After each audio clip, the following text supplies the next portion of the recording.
Welcome to Solvetic, your channel to always learn technology easily. Below in the description, you will find useful links we used in this video.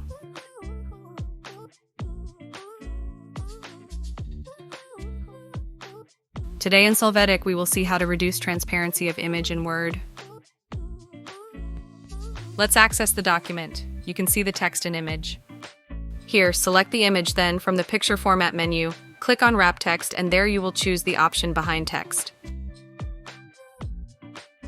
Adjust the image behind the text.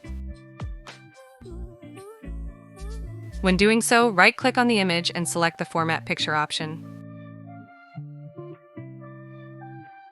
In the side panel, click on the Picture option and there display the Picture Transparency line.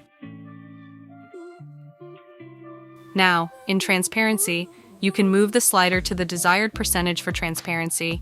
You will be able to see this change automatically. Hey, remember to subscribe Solvetic channel.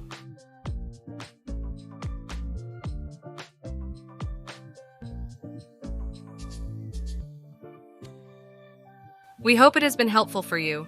Here are links to watch more videos of your interest and subscribe to the Solvetic channel. Thank you.